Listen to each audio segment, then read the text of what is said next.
Today, I want to talk about how to avoid the bottom falling out of your world. But what do I mean by that?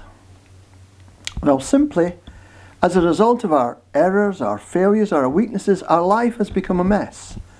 And we now have to live with it. That is a major crisis of our own making. You know, there are three myths around broken worlds. Number one, broken worlds are the exception, not the rule, and they only happen to bad people. Number two, it can never happen to you. And number three, if your world did break, you can more than handle it. Friends, if we know history, if we know ourselves, we will realize that they are indeed myths. In fact, if you know the Bible, then you will realize that many godly people went through broken world experiences. For example, Moses killed a man and consequently spent the next 40 years in the desert. David succumbed to temptation with Bathsheba. Jonah disobeyed God and spent 3 days inside a fish. And Peter's life was thrown into turmoil after he denied Jesus 3 times. And so, it's not uncommon.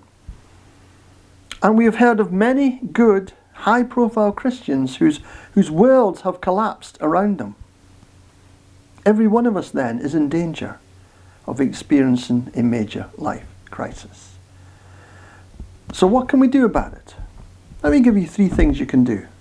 And next time I'll give you another couple of things that you can do to help to avoid the bottom falling out of your world.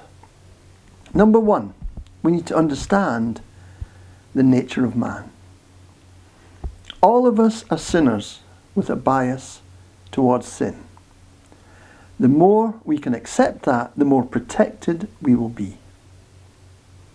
All of us, before we rush to judge others harshly or compare ourselves favourably with the worst in our society, need to better appreciate how weak and how vulnerable we are. And that we are all in need of the grace and forgiveness that only a loving God can give us. Number 2, we need to understand ourselves. All of us are unique. We've got different strengths, different weaknesses. Almost every personal defeat begins with our failure to know ourselves and to have a clear idea of our capabilities and our areas of weakness. So know yourself, know the ways that the enemy works, and don't drop your guard. And number 3, take full responsibility for your actions. Don't try and justify bad behavior on your part. No, the devil did not make you do it. Stop making excuses for yourself and don't judge others more harshly than you judge yourselves. No blame shifting, and be true to yourself by accepting responsibility for your behavior. By doing these 3 things, you will help to avoid the bottom falling out of your world. May God bless you. Thank you.